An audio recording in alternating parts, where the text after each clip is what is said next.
next item is 6B, the Social Services Task Force items. It says Kathy next to it, but I'm assuming, Paula, you might be able to. Or Paul, Or if you like, Paul? I can do it because it's a recommendation Yes, from the. please. I hadn't anticipated it, but I'm Okay. happy to speak. Sorry, I No, didn't that's see you okay. behind everyone. It's sort of fortuitous, but because Kathy's not here.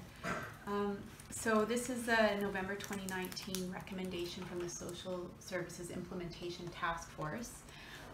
And as you may be aware, one of the task force's mandates it's to oversee implementation of the social services project. The task force, the members of the task force are myself and Kim Baird, so two of the members of the social services panel that made the report and the 30 recommendations for the social services project. Our last recommendation to you in April was to also appoint Bradley Dennis to the task force, and that was successfully implemented. So we now have Bradley as a member as well, and then executive director. No, sorry, it's actually been Kathy, because Trudy had delegated it to Kathy in her role as acting executive director, but she's still been on the task force. So the 4 members of the task force, the job is to oversee implementation of the social services panel recommendations, and where there are moments where it's identified as necessary to make new recommendations to executive council, we have the mandate to do that. And at our task force meeting in November, we conferred and determined that there was a recommendation that we felt needed to be made to council, and so this is it. And so the wording of it is set out in the document you have in front of you, but issues had come to the task force's attention that I would say essentially probably highlight issues around needing to have a common understanding of where things are at in the implementation of the social services project, the nature of the work being performed by the staff and administration for Huu-ay-aht citizens, and also the need to have an opportunity to confer with leadership so that there's sort of a common communication strategy, because there's been a lot of communicating happening around the social services project because it is such a major initiative. So many programs being implemented at once, and budget associated with it, and the new staff in relation to it. So what we've recommended is essentially, I don't have a fancy word for it, perhaps a workshop or a meeting, a planning session. We've proposed January 10th. We're seeking a date as soon as possible. It's actually an initiative the task force had identified in the spring of last year as being one we would recommend, but because of the election and the timing of things, events overtook it. We didn't have it, but what we're proposing is a meeting with Executive Council, Acting Executive Director, and the Director of Child and Family Wellness, as well as the members of the task force. Just 3 or 4 hours. January 10th was identified as a day that might work. And Kim Baird had actually started to prepare an oversight and sort of vision for the future strategic planning kind of document that would guide the discussion. It would involve presentations so that we can make sure that all members of Executive Council are up to speed on what's being implemented, the work being done, and we can have a discussion about how to deal with the reality that citizens will often come to members of Executive Council with questions, queries, and concerns, and how to really ensure sort of a more seamless integration for how the communication should happen at that stage, because it has been a recurring theme that we've seen, and the task force has become part of it. So we thought holding this meeting would be the most effective way to deal with it. We proposed 10 till 2 on January 10th, and we would be prepared to guide the discussion and make presentation, but it would also be something of an open discussion so that there would be an opportunity for sort of a plan coming out of it, in particular dealing with communication. Robert? 2 things. It seems that we're actually getting to a point that each program area, whatever, needs its own communication. To me, we're getting that big now. And I'm sure Heather can, it's probably impossible for her to cover all of the communication needs of all the departments. And I know there's probably a lot that we would like of, but we can't because we're limited in terms of what we have. So I think and that actually touched to that when we done the hiring freeze. wasn't to stop the hiring, it was to assess what we need. So I think this is still a really important element, so I'll speak to that. And then the second thing, to the chair and Megan, that when we were in Vancouver, it was very clear to me that one of the citizens was asking about the program and what kind of support it provides, and the support I need, do I qualify? So that was clearly, there was, I mean, there's 30 recommendations there, right? So it's pretty hard for the citizens to say, okay, I'm willing to take this trial, but what kind of support do I have? And that's where the gray area was, and that's why I was thinking that we probably, I mean, there's no doubt in my mind, this program by itself probably needs a communication arm of its own, because there is so much that can be communicated. And I just want to say I'm really glad for our program, because Shannon report, I think we're working on 30 return children now. Yeah. That's huge. 33. The That's what we should be telling the world. We have got 33 of our children back into the care of their families, and here's what we're doing. But I think, I'm sure as I'm sitting here, that citizen that spoke is probably, all the other ones are wondering the same thing. What else can I do, and what other support mechanisms are in the program that if I need it, can I get it? So that's what I wanted to speak to. Thanks.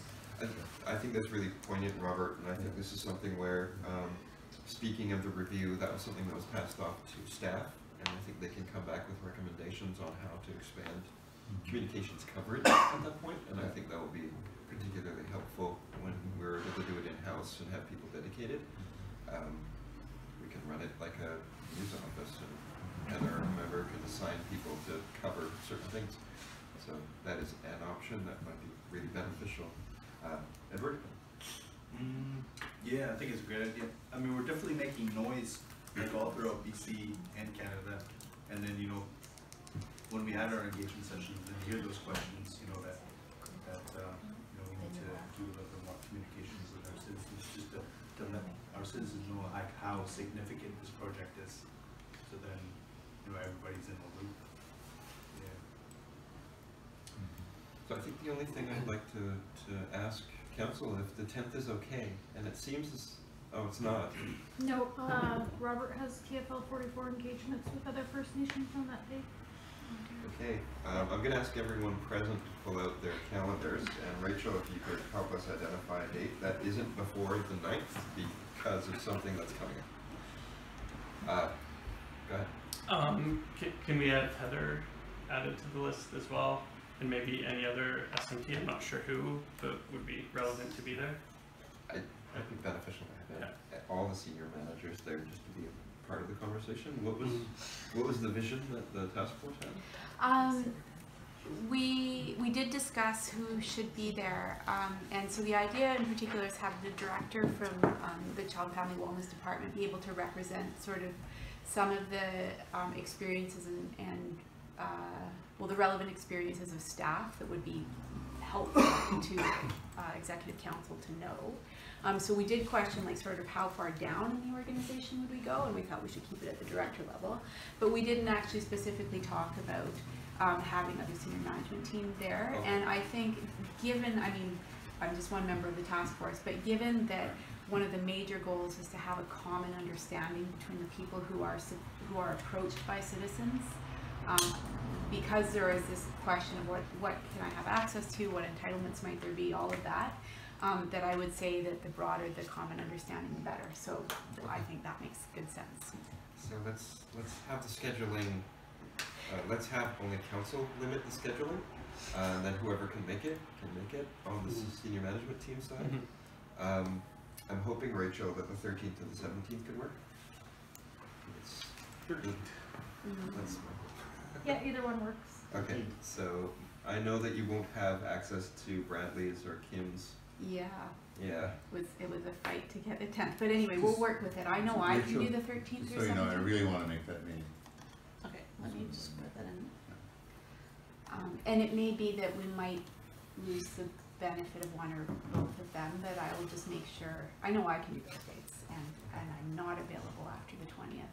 So if you guys are okay with me, I mean, I can't assure you who will be there from task force, but Paul, are you the intern on the task force too? No? Kathy, oh, no, I didn't take on that role, I don't think. For right now, but Kathy will be back whenever this Oh, she'll meeting be takes back by place then? as well, yeah. Okay. Charlie, how are you? Oh, darn, I was trying to add another responsibility. I'm just kidding, Paul. Do we want government that's the office or 14th. offsite? Board Okay. gathering? 14th Yeah, I to can make 16th, that. you're good. Yeah. I must be just going there the night before, I think. Am I okay, Rich? The 14th? 13th. No, 13th, you are not the 14th. The loss is a 13th. Monday the 13th. Yes. All right. Let's tentatively set it at the PAYGO, but it depends on the size, right, of the group. We should be all right with council and senior management and task force. I think Is that's it bigger? It's only 3 days, 30 Yeah. days. Okay. Yeah. Let's do that then. The 13th. And the task force will create the agenda? We will create the agenda, yeah. Just fair warning, I might, well, other than Kathy, I might be one to represent it, but, yeah. Okay. So we'll make this a meeting, but not an executive council meeting. How about that? And we can get the materials in by the Friday before. Okay? It's a workshop. It's a workshop. That's probably why we called it a workshop. think- Why did we call it that? There's reasons behind it. That's very sensible. Okay, great. Oh, I'm hoping everyone on council can. Yeah, I know, but Yeah. I mean, just for the purpose of Oh, yes. where Yeah. there's a compulsory requirement. And as long as it's in court, or I can get back to court by 6 o'clock, that should be fine. Cannabis regulation, public hearing on that day. How big's your? Exactly. Okay, with that in mind, are there any other decisions that we need? I think we're all right for this. We need to leave sooner. Okay, with that in mind, I think I'd like to ask for someone to call for a recess. Is there a motion? Thank you, Trevor. Yeah, we did 7B. Didn't require a motion per se, but we did set a meeting. For how long? Can we leave our stuff here? Motion to recess? Be okay? Until, was it 12 to 1:30? Well, yeah, I think we just need to be there for a little while. So we just don't say, need- we don't just need say to we'll be then- back by 1:30 then. Is there lunch coming in here? We do have lunch. Okay, so we'll be there for an amount of time, some of us may stay longer, but anyone who goes should be back by 1:30 at the Well, latest. we'll all have to be back in order to convene the meeting. Yeah. We'll only We just five. have a call in at 1:45, so we just need to be there by then. So when's lunch? Noon, probably.